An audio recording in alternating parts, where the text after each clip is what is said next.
On commence alors avec le pilier de la collection, les céramiques tungstène, donc disponibles en 3 lestages et en 2 couleurs. Donc CC1, CC2, CC3 et CO1, CO2, CO3. Alors il faut déjà que vous compreniez que les céramiques plomb peint tungstène, ce sont des céramiques avec du plomb et une bille en tungstène en tête. Donc n'hésitez pas à aller revoir mes anciennes vidéos puisque ce sont des nymphes qui sont à 99% du corps est fait de plomb et de tungstène. Donc le lestage du corps représente 99% de la nymphe. Donc elles sont plus petites, elles pêchent plus profond. Ça c'est vraiment la base de Nymphe Evolution, des céramiques tungstène. Et toujours pareil, la bille cuivre de manière standard qui va pêcher dans la plupart des cas, avec le corps moutarde des trichoptères auquel je ne déroge jamais parce que c'est le plus général. Nymphe Evolution, c'est fondé en fait sur des règles généralistes. En fait, c'est le 80% des cas Nymphe Evolution. Moi, les exceptions, c'est jamais trop mon truc, je vous l'ai dit. Je fais ça en série limitée. Et les céramiques tungstène, en fait, ce sont mes meilleures ventes. Et notamment, c'est intéressant, au niveau du lestage CC1, c'est en fait le lestage qui pêchera le mieux partout sur Terre. Voilà. Pourquoi ça se trouve comme ça? Pourquoi c'est ma meilleure vente? En fait, c'est simple, c'est mécanique. Moi, j'ai énormément pêché le monde entier avec mes nymphes céramiques et il s'est trouvé qu'en testant, j'ai vu que la plupart de mécaniques des rivières, comme cette sublime rivière qui est derrière moi, il se trouve qu'il y a un faisceau de lestage en fonction des courants sur la planète Terre, en fait, si vous voulez. La plupart des rivières, elles font à la louche entre 1 et 4 mètres de fond avec une vitesse de courant, je vais dire une connerie, de 5 mètres par seconde. Vous voyez, il y a une évidence mécanique qui fait qu'en fait, il y a un lestage qui correspond au lestage le plus excusez-moi, répandu sur Terre. Et il se trouve que dans mon cas, pour les rivières européennes majoritairement, parce que j'ai 70% de mes ventes en France et 30% à l'étranger, le lestage CC1, c'est celui qui marche le plus. Et j'ai quelques centaines de clients qui peuvent vous attester ça, puisqu'ils achètent de manière régulière des nymphes CC1, et c'est le lestage qui correspond le mieux à leur rivière. Voilà, donc en fait, si vous voulez commencer simplement avec du Nymphe Evolution, vous prenez du CC1 en pointe. Si vous voulez bougonner et pêcher à une nymphe, vous pêchez à une nymphe, et sinon, vous rajoutez une sauteuse au-dessus. Mais voilà. Déjà, pour comprendre 90% de Nymphe Evolution, vous prenez une nymphe CC1. C'est pas compliqué. Et puis après, si le courant il est plus rapide, vous montez en CC2. Si c'est encore plus rapide, vous montez en CC3. Mais si c'est moins rapide, vous allez chercher ce qu'on verra après dans les céramiques plomb peint sans tungstène. Vous avez compris? Et vous avez toute la gamme sans tungstène. Donc par exemple, une CN5, c'est pas mal en dessous d'une CC1. Parce qu'une CN6, c'est très très grand quand même, CN6. Mais la CN5, en dessous de la CC1, c'est excellent. Pour les petits ruisseaux, les choses comme ça, sur le plateau de Mille Vaches, les petites têtes de bassin, là, sur l'Ariège, des choses comme ça, des petits torrents dans les Pyrénées. Une CN5, une céramique plomb peint en pointe, c'est très bien. Voilà. Et pour finir sur les céramiques tungstène, leur pendant visibilité, les sœurs des CC1, CC2, CC3, c'est CO1, CO2, CO3, que vous utiliserez quand vous avez besoin de visibilité, quand la nymphe a besoin d'être vue, avec une bille orange. Voilà. Dans des eaux un peu voilées, dans des eaux très rapides, dans des eaux un peu blanches, agitées, sur des poissons très faciles, qui vont se déplacer facilement sur des nymphes. Si vous pêchez des parcours très faciles en Autriche, vous mettez par exemple une CO1, une CO2 ou une CO3. Première grande partie, donc les nymphes céramiques tungstène, qui sont des nymphes en plomb peint avec une adjonction de tungstène. Donc ça coûte cher parce qu'il faut mettre du plomb, parce qu'il faut le peindre, parce qu'il faut le vernir, parce qu'il faut mettre une bille tungstène. Mais le résultat, il est diabolique parce que vous êtes, écoutez bien, beaucoup d'entre vous ne l'ont pas compris, vous allez pêcher avec une nymphe qui est plus petite et plus lourde. Donc vous allez pêcher plus profond avec des nymphes plus petites. Donc vis-à-vis de tout le monde qui pêche avec des nymphes classiques, vous allez proposer, même profondeur d'eau, des nymphes plus petites avec votre bonne dérive. Voilà, on passe à la deuxième grande partie, les Pheasant-tail tungstène.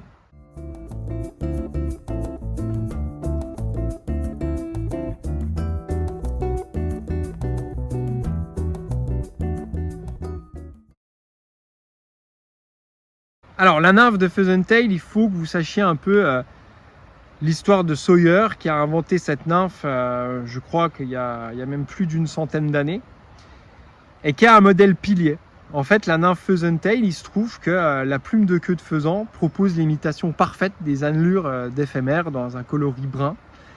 Et en fait, le milieu de la pêche à la mouche a pris cette nymphe de référence comme pilier dans toutes les méthodes. Et c'est une nymphe indétrônable puisque les enroulements de faisan imitent à merveille les éphémères. Voilà. Et moi, j'ai choisi de la décliner en 3 tailles, donc PC1, PC2, PC3, et d'avoir son pendant, toujours pareil en termes de visibilité, avec une bille orange, PO1, PO2, PO3. Et mes Pheasant Tail, elles sont montées avec des billes donc de taille 2 mm sur hameçon 18 pour PC1, de taille 2,5 mm pour PC2 en taille 16 et de taille 3 mm pour PC3 en taille 14. Voilà. Alors, ce sont des nymphes qui sont beaucoup plus légères que les nymphes céramiques tungstène qu'on a vues avant, mais n'oubliez pas que les nymphes céramiques tungstène sont les plus denses du marché. Donc, les nymphes céramiques tungstène sont des enclumes, donc mes Pheasant Tail tungstène sont quand même relativement lourdes parce qu'elles sont lestées tungstène. Voilà. Avec un cerclage assez spécifique, très régulier, très resserré que je fais, qui leur offre une solidité qui me permet de donner une garantie sur ces Pheasant Tail tungstène. Voilà. Alors les Pheasant Tail tungstène, moi je les utilise très souvent en sauteuse au-dessus de mes nymphes céramiques tungstène puisque je ne pêche qu'à 2 nymphes. C'est ce que je vous ai expliqué dans beaucoup de vidéos. Cependant, elles ont aussi beaucoup d'utilisation dans les grosses tailles. Par exemple, la PC3 est une des meilleures nymphes, ce que j'appelle de radier. Un radier, c'est un peu les parties que vous voyez derrière moi, les plus calmes, où il n'y a pas trop de courant, où une bite 3 tungstène va lester très bien. Regardez sur ma chaîne, j'ai fait une vidéo sur la bite 3 tungstène, c'est une référence. La bite 3 tungstène, ça passe dans pas mal d'endroits. Et une petite PC1, petite Pheasant Tail bicuivre, bah, ça se met bien en sauteuse en été, dans les courants clairs où les poissons ont déjà été matraqués. La PC2, c'est la base pour moi. Pheasant Tail taille 16, c'est vraiment la base pour moi à mettre en sauteuse. Et puis leur pendant en orange, en visibilité, toujours pareil quand vous allez pêcher dans de l'eau très agitée ou un peu laiteuse ou un peu teintée ou sur des poissons faciles. Et la collection de Pheasant Tail tungstène bi-orange est excellente en nymphe à vue sur les poissons assez actifs. Voilà, moi je me souviens avoir fait des cartons en Bavière, en Autriche ou en Slovénie sur des Pheasant Tail bi-orange parce que c'est très visible. Et notamment, je vous conseille fortement la petite PO1. La petite Pheasant Tail bi-orange, c'est une tuerie en nymphe à vue. Bite 2 mm tungstène sur hameçon 18. Franchement, si vous faites une bonne dérive en nymphe à vue sur des poissons faciles, ça marchera tout le temps. Attention, en France, on a des poissons plus compliqués que ça en nymphe à vue et des fois, il faut être plus malin que la Pheasant Tail orange spot. Voilà pour ce qui est des Pheasant Tail tungstène. C'est aussi une base de nymphe évolution que moi je mets toujours en sauteuse. J'ai toujours l'image de pêcher à 2 nymphes, un trichoptère en bas, une éphémère au-dessus. Ne me demandez pas pourquoi, c'est peut-être le fait que j'y crois que ça marche. Mais moi je pêche beaucoup à 2 nymphes avec une céramique en pointe et une Pheasant Tail en sauteuse. Allez, collection suivante. Alors les Pheasant Tail furtives. Intéressant puisque c'est l'évolution plus précise des Pheasant Tail tungstène que vous avez vu avant, puisque le lestage n'est plus fait de tungstène lourd et brillant, mais il est fait avec une perle en verre noir très discrète qui lui apporte de la légèreté. Alors j'ai découvert l'utilisation des billes en verre, moi, parce que c'est très léger et en fait ça danse très bien en sauteuse. Donc si vous voulez, quand les pêches sont plus calmes, les pêches de courant, en été ou avec de l'eau basse, bah, je mets des Pheasant Tail furtives en sauteuse parce que elles vont nager de manière beaucoup plus souple qu'une Pheasant Tail tungstène. Elles vont nager très doucement et de par leur constitution, vous voyez que les Pheasant Tail furtives, elles sont très sombres, très discrètes, avec un cerclage quasiment invisible. Voilà. Donc quand vous comparez les Pheasant Tail tungstène et les Pheasant Tail furtives, vous voyez que les Pheasant Tail furtives, bah, comme son nom l'indique, elles sont furtives, elles sont très discrètes, très sobres. Donc pour les pêches françaises compliquées, ça marche très bien en sauteuse et ça marche aussi très bien en nymphe à vue en réservoir. Tout ce qui est PTF1, PTF2, PTF3, dans les tailles 22, 20 et 18, c'est des boucheries en réservoir. Des micro Pheasant Tail en réservoir, essayez, vous verrez, c'est une boucherie. Et dans les plus grosses tailles, des grosses Pheasant Tail discrètes, ça va être pour les pêches de gros poissons compliqués dans des eaux très claires, comme en Nouvelle-Zélande, en Slovénie, ou le Doubs franco-suisse, la Sorgue. Une très grosse Pheasant Tail comme une PTF5, une PTF6 qui brille pas avec un dubbing mat, ça peut être un très bon compromis.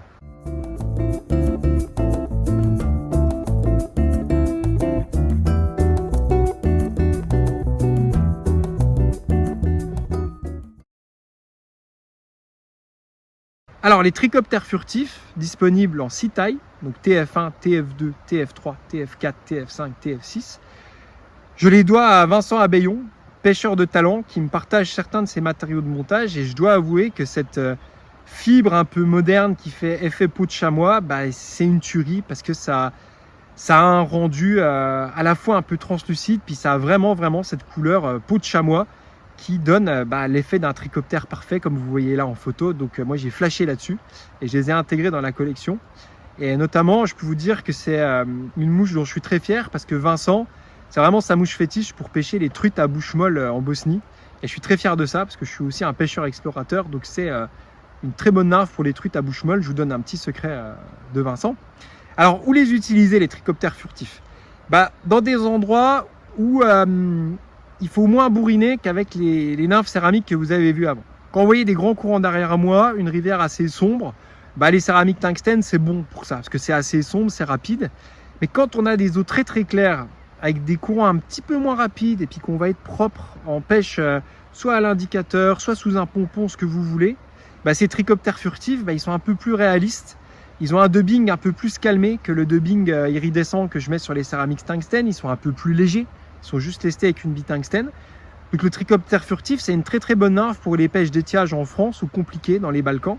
Et puis vous l'avez dans une catalogue de 6 tailles, du tout petit qui va en taille 18 pupa, qui est tout petit, qui peut aussi très bien pêcher en nymphe à vue, en réservoir ou en rivière, jusqu'au gros TF6 qui est vraiment un gros asticot qui va très bien marcher en nymphe au fil dans les torrents. Ou pourquoi pas en pêche à vue, des fois un gros trichoptère furtif, un gros asticot comme ça avec un dubbing discret. En pêche à vue, ça marche très bien. Donc les trichoptères furtifs, c'est pour les pêches plus de précision. Là où les céramiques tungstène sont trop lourdes, trop visibles avec leur corps moutarde et leur dubbing iridescent, les trichoptères furtifs, ils vont faire le taf parce qu'ils vont être plus discrets, plus réalistes, avec un corps un peu plus translucide, avec ce petit effet peau de chamois, avec une petite peau fripée, vous voyez, sur le corps du trichoptère. Voilà. Et moi, je prends beaucoup de plaisir à les monter parce que c'est un enroulage très spécifique qui me donne beaucoup de plaisir. Voilà. Donc, je crois que vous avez tout compris sur les trichoptères furtifs. On peut passer à la suite.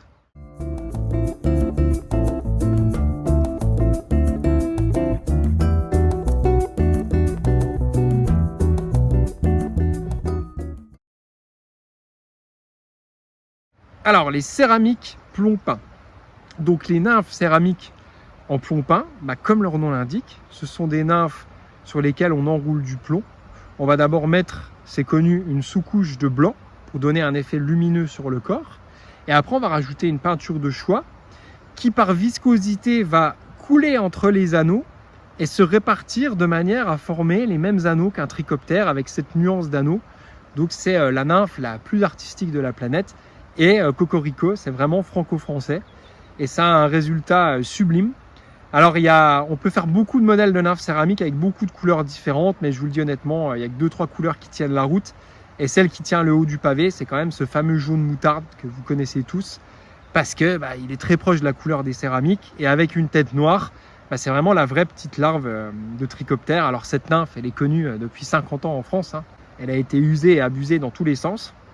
Et moi, je vous la propose en 6 lestages. Donc CN1, CN2, CN3, CN4, CN5, CN6. Avec la toute petite taille de la CN1 qui est en taille 20.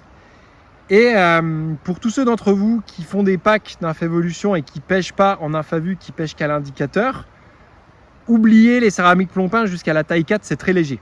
Voilà. Vous n'irez pas pêcher dans les courants avec des CN1, CN2, CN3, CN4. Je le dis souvent à beaucoup de clients qui choisissent ça dans leur pack. Par exemple, si tu pêches le gave d'Oloron au fil ou dans les Pyrénées ou des rivières agitées comme en Haute-Savoie, ça ne sert à rien d'avoir des CN1, CN2, CN3, CN4 dans votre boîte parce que c'est trop léger. C'est juste du plomb sur des petits hameçons, ça leste pas assez. Franchement, honnêtement, c'est très léger, ça n'ira pas. Par contre, CN5, CN6, là, on arrive dans des lestages qui commencent à pêcher, vous voyez, des bordures derrière moi ou des petits torrents. Donc CN5, CN6, excellent. Assez lourd pour toutes les pêches à l'indicateur, mais tout ce qui est en dessous dans la collection, c'est vraiment utilisé soit pour la pêche à vue en rivière ou en réservoir. C'est vraiment CN1, CN2, CN3, CN4, c'est la gamme de céramique plomb peint qui vous permettra de pêcher à vue les poissons qui se tiennent au fond. Ça vient pas de moi, toute cette gamme de céramique plomb peint, c'est une culture française sur laquelle on ne peut pas déposer de brevet, que des excellents pêcheurs de la rivière d'Ain, de l'Albarine et de la Sorgue utilisent depuis 50 ans. Des céramiques plomb peint en taille 20, 18, 16, 14, je veux dire, c'est la base. Surtout quand tu pêches les ombres en infra vue, c'est la base. Dans les Balkans, je vous raconte pas comment ça marche.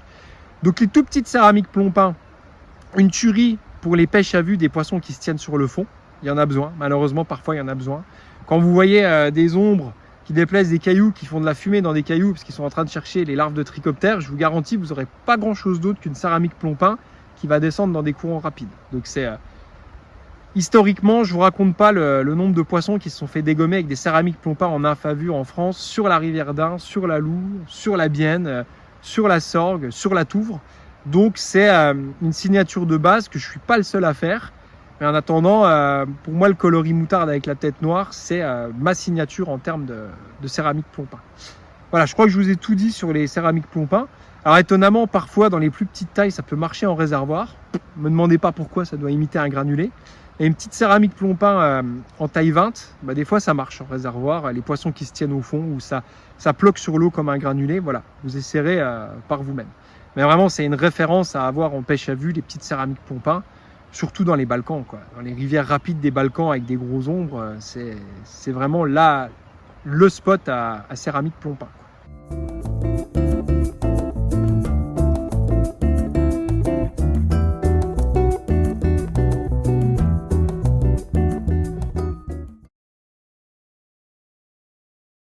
Ah, les incroyables ZK10. Z comme Zanella, incroyable pêcheur stratosphérique. Donc développé en collaboration avec Zanella, le ZK10, je lui ai demandé, écoute, dis-moi tes lestages, dis-moi ce qui t'intéresse en taille et en force d'hameçon. Et il m'a dit, bah écoute, il me faut des hameçons, c'est simple, qui puissent sortir des truites de plus du mètre. Donc j'ai dû aller chercher dans des hameçons à carpe. Et l'excellent hameçon Corda Chlore, bah, il est vraiment d'une très bonne force de fer. Et donc en fait, j'ai juste mis à l'échelle les céramiques tungstène pour Zanella sur un hameçon Corda Chlore en taille 6 sans ardillon. Parce que Zanella est aussi rompu de plus en plus à la pêche sans ardillon qui se développe notamment en Espagne et en Slovénie. Donc j'ai dû le sortir en sans ardillon pour Zanella parce que bah, il est comme vous et moi, quand on doit pêcher sans ardillon, il doit pêcher sans ardillon. Donc très grosse nymphe de trichoptère, assez lourde, on est proche du gramme. Ça marche aussi dans les courants très agités en France, hein. J'en vends beaucoup dans les Pyrénées, des ZK10. J'ai beaucoup de clients des Pyrénées qui pêchent les gaves, qui pêchent avec le ZK10. Donc notez bien que le furtif, il est avec une bille en verre noir, donc il est plus léger que les autres. Et le cuivre, bah, vous le connaissez, bille cuivre, corps moutarde. Et puis l'autre, bille orange, corps moutarde. Donc vous connaissez mes classiques de Nymph Evolution. Alors ZK10, il est gros, mais pas si gros que ça, hein. Vous pouvez pêcher des truites, même dans les torrents quasiment avec ça, parce qu'il y a des très gros trichoptères dans les torrents. Donc voilà, c'est tout pour le ZK10. Hein. Donc là, ça va vraiment être une nymphe qui pêche sous la canne parce qu'on est proche du gramme. Hein. C'est quelque chose que vous ne pouvez pas fouetter. C'est très très lourd. Et puis c'est sur un hameçon, un Corda Chlore. Les Corda Chlore, c'est le haut de gamme de la pêche de la carpe. Hein. Donc je peux vous dire, ça envoie le bousin. Et voilà pour le ZK10. Et toutes les nymphes que je vous cite depuis tout à l'heure sont dans la garantie Nymph Evolution. Donc voilà, si vous avez un problème pendant 2 ans après achat, si vous estimez que la nymphe s'est cassée d'une manière irrégulière et que ça ne va pas, bah, vous me contactez, vous m'envoyez un SMS, un email avec la photo de la nymphe défectueuse, que je sache ce qu'elle a quand même. Et puis moi, je vous renvoie la même nymphe sous 7 jours. Mais tenez-vous bien que j'ai très peu de retours et j'y tiens et je reste disponible et présent pour ma gamme, pour vous assurer que ce sont aussi mes mouches de pêche et qu'elles sont quand même pêchées par... des loustiques comme Nolin, Abbayon et Zanella qui en termes de casser des nymphes, ils savent le faire. Donc voilà, c'est un petit point sur la garantie quand même pour vous dire que je suis là, je suis présent. Et c'est pour ça que je garde une entreprise à taille humaine et que je bosse tout seul pour pouvoir assurer ma garantie et pas me diluer, pas aller me cacher à la pêche ou je sais pas où et ne pas faire de garantie. Voilà. Je sais pas, mais moi à l'heure actuelle, je pourrais pas proposer une collection de nymphes sans garantie. Je trouve que ce serait un peu tromper le client. Voilà le petit point sur la garantie. On passe au gamard.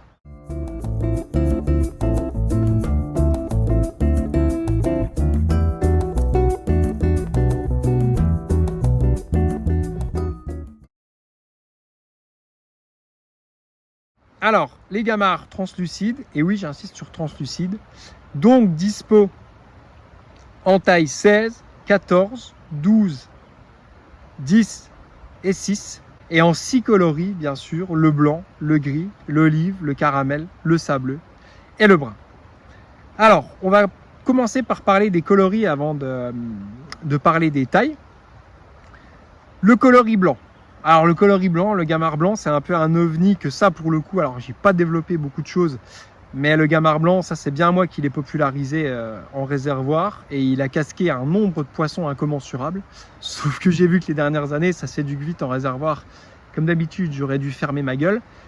Mais quand vous donnez naissance à des mouches de pêche, elles doivent vivre leur vie et faire ce qu'elles doivent faire, c'est-à-dire prendre du poisson.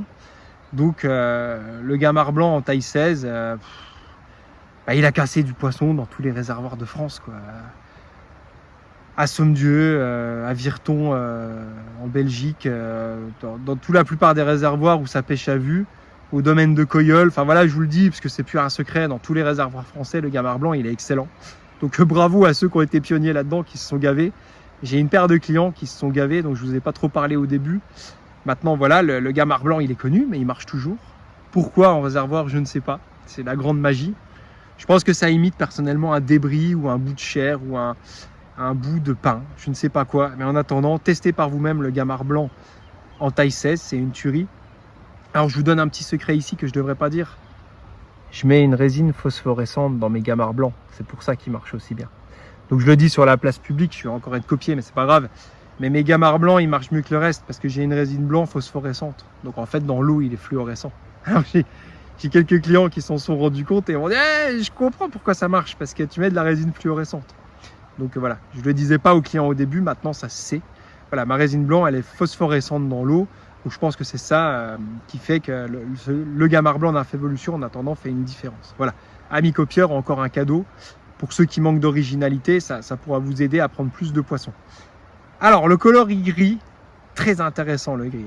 Très intéressant parce que moi j'y arrivais pas au début avec le gris. C'est vrai que sur les pêches compliquées, le gris il rapporte beaucoup. J'ai des très bons pêcheurs sur la Touvre qui pêchent beaucoup avec du gris et du caramel. Et le gris, quand c'est compliqué, que l'eau est très claire, que c'est bas, le gris rapporte du poisson.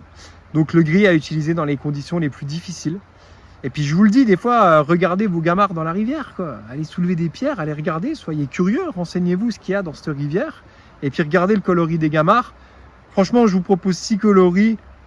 Si vous me trouvez des coloris qui sortent des 6 coloris-là, faites-moi une photo. Voilà, j'essaierai de vous faire un coloris, mais blanc, gris, olive, caramel, sableux, brun, vous allez vraiment trouver un coloris qui colle en général. Et le gris, c'est quand même le plus répandu dans les rivières, mais en fonction du substrat, ils prennent différentes couleurs. Donc le gammard gris, en conditions très difficiles, ou alors si simplement vous avez des gamards gris dans votre rivière. L'olive, c'est aussi une des couleurs les plus répandues de gammard. Voilà. Alors, moi je produis un olive très spécifique, parce qu'il y a plusieurs variations d'olive sur le gammard. Moi en fait, je produis un gammard olive qui est carapace olive foncée et cœur du gammard olive clair. Voilà, il est un peu bicolore mon olive parce que j'ai observé que les gamards sont jamais olives d'un seul tenant. Ils ont plusieurs notions de variation d'olive. Donc j'aime bien le faire avec un corps un petit peu plus clair que la carapace de mon olive qui est foncée. Donc il est très spécifique ce gammard olive d'Infévolution. Et de toute façon, tous mes gamards translucides, en fonction de l'incidence et de l'angle de la lumière, ils prennent des couleurs différentes. Donc je ne peux pas vous dire en fonction des photos, de l'angle, vous verrez par vous-même quand vous les regardez dans votre main. Quand ils sont dans l'eau, en fonction de la hauteur de colonne d'eau, ils changent de couleur. C'est ça qui fait leur spécificité par la translucidité, c'est qu'ils pompent la couleur du milieu. Voilà, le gammard caramel, un grand classique de toutes les rivières aux tonalités caramel. Oui, je vous parle des couleurs de gammard, mais en fait elles sont associées aux couleurs de la rivière, quoi. Donc, je peux simplement que vous dire ça. Le sableux, même histoire. Dans les fonds plus clairs, comme la haute rivière d'Ain, ou la rivière d'Ain en général, ou la Bienne, ou les rivières un peu plus jaunes, c'est sûr que les gamards sableux, ils vont marcher. Alors, petit secret, ils marchent très bien en Bosnie. Vincent Abeillon s'est fait prendre la main dans le sac plusieurs fois à cartonner des poissons sur des gamards sableux. Maintenant, ça se sait, ça a été copié. C'est la vie d'une mouche, voilà. Une fois de plus, très fier de me faire copier. Voilà, donc moi que je l'exécute en mode translucide, mon gammard sableux avec une résine spécifique. Voilà, gammard sableux pour les rivières au coloris un peu plus jaune, plus or. Et puis le gammard brun, je dois avouer que c'est une de mes moins bonnes ventes. Mais dans certaines rivières, moi j'étais surpris parce qu'il y a des substrats un peu boiseux comme ça en bordure. Comme vous voyez derrière moi des bois morts, il y a des gamards qui se développent là-dedans.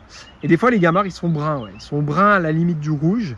Et des fois, il faut des gamars bruns. Mais je vous cache pas que c'est ma moins bonne vente de gamars statistique parce que c'est le moins utilisé. C'est peut-être un des coloris les moins répandus, mais des fois, il le faut. Donc sur les Tiemco 2499 SPBL qui ont donc une pointe épée.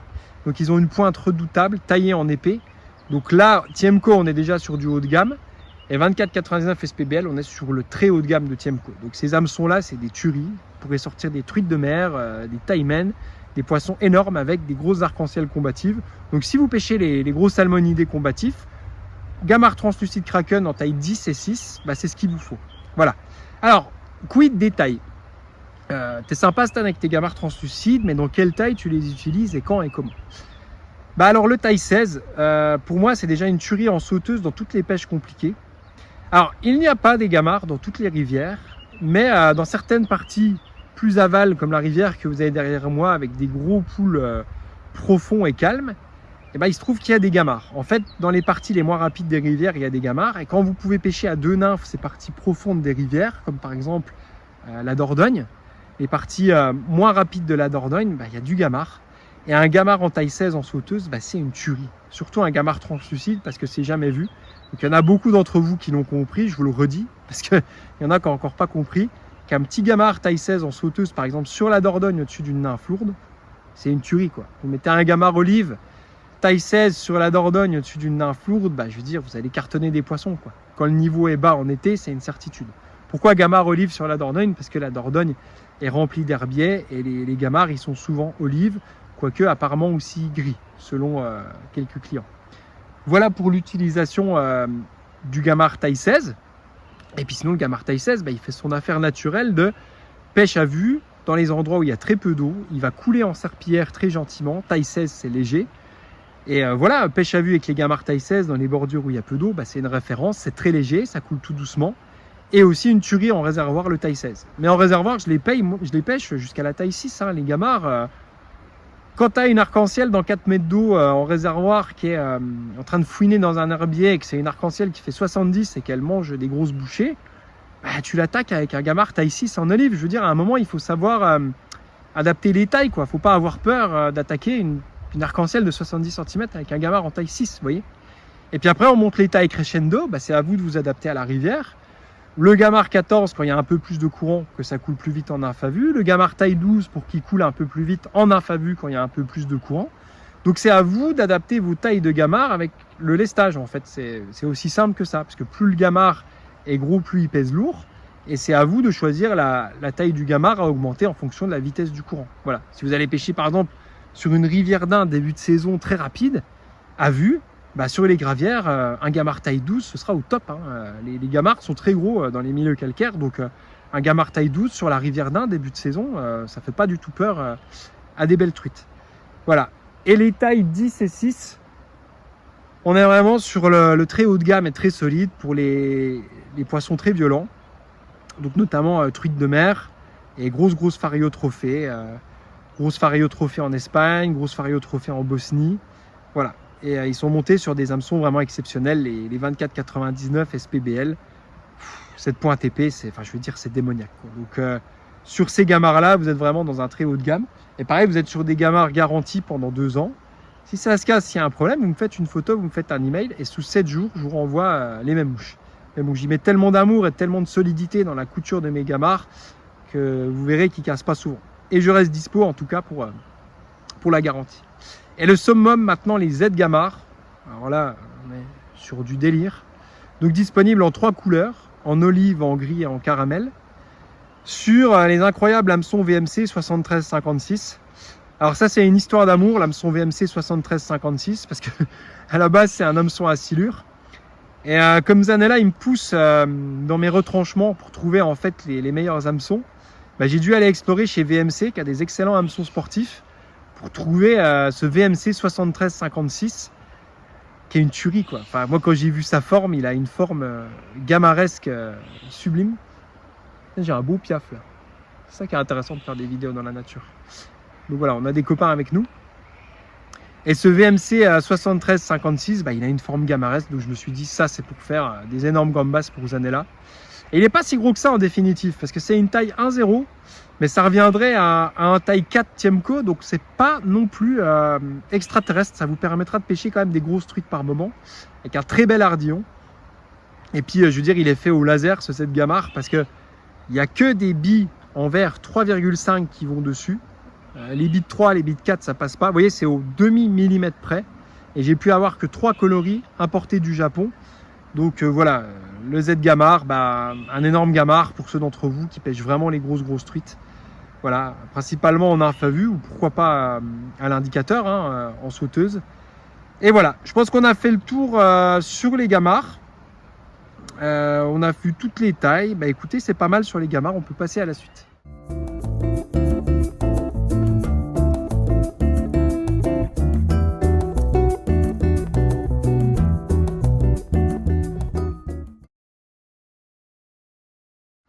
Alors les dernières petites de la collection des dernières années, les nymphes UV.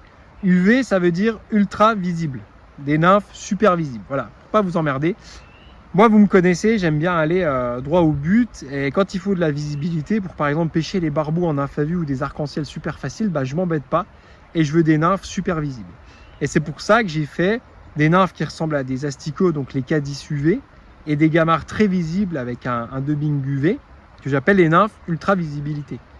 Et donc elles vont vous servir dans toutes les conditions où il faut des nymphes super visibles. Alors je cite notamment l'Autriche, la Mongolie, la Laponie. Des parcours très faciles, par exemple en Slovénie, où vous avez besoin de nymphes super visibles. Voilà, les nymphes UV, elles sont faites pour ça. Alors elles vont vous péter à la gueule. Alors j'ai un copain, par exemple, le K10 UV que vous voyez ici, avec bille orange et corps blanc fluoro. Il appelle ça la nymphe à Gilbert Montagnier. Parce que même Gilbert Montagnier la verrait dans l'eau tellement elle est visible. Donc un petit K10 UV, si vous pêchez un endroit avec des arcs-en-ciel super faciles, un petit K10 UV, la plus petite taille, vous allez tout ramasser. Je veux dire, vous faites passer ça dans le courant, des poissons qui n'ont jamais vu une nymphe, la nymphe, vous la verrez comme jamais. Et puis le coloris Golden Olive avec la Bior, il est utile les jours aujourd'hui où il y a du soleil. La Bior se voit très bien les jours où il y a du soleil, donc je les ai fait en 2 coloris. Et moi, c'est mes nymphes de base pour les barbeaux, vous l'avez déjà vu, je ne m'embête pas. C'est des nymphes très très visibles pour pêcher les barbeaux. Comme par exemple, après, je vais aller me pêcher les barbeaux derrière, ici, avec des K10 UV. Donc je les verrai très bien en grand soleil. Donc voilà, les nymphes UV, super simple. C'est des nymphes qui sont faites pour être super visibles. Les gamards, quant à eux, ils sont dispo donc en blanc UV, en olive UV et en gris UV. Ça veut dire qu'ils ont tous un dubbing UV avec des insertions en fait de plastique avec des reflets UV dedans pour qu'ils soient plus visibles. Voilà. C'est ça la différence entre les gamards UV et les gamards standards. Les gamards classiques sont faits avec un dubbing calme. Parce que si je commence à mettre des brins de pétillant dans mes gamards caramel pour pêcher la Sorgue ou la rivière d'Ain, les truites elles vont partir en courant. Moi j'aime bien des gamards ternes pour des pêches compliquées. Alors que les gamards UV, vous verrez, c'est un beau dubbing iridescent, très brillant, qui se voit bien dans l'eau. Voilà pour les nymphes UV. Vous pouvez aussi les pêcher à l'indicateur, les nymphes UV. C'est pas obligé de les pêcher au fil. Mais je crois qu'on a fait le tour pour les nymphes UV, donc n'hésitez pas à les utiliser si vous êtes dans des destinations super faciles, super sauvages. Je sais pas, si je vous dis, si vous allez en Mongolie ou en Laponie, en Finlande ou en Suède ou en Norvège, prenez-vous des K10 UV, quoi, mettez-vous à l'aise, quoi. Moi, je pêchais les ombres à vue en Laponie avec des nymphes comme ça, quoi. Il faut que ce soit très visible. Si les poissons sont très faciles, ne vous embêtez pas avec des nymphes que vous n'allez pas voir. Allez-y facilement. Et les nymphes UV, elles sont faites pour ça. Voilà, écoutez, on a fait le tour de la collection.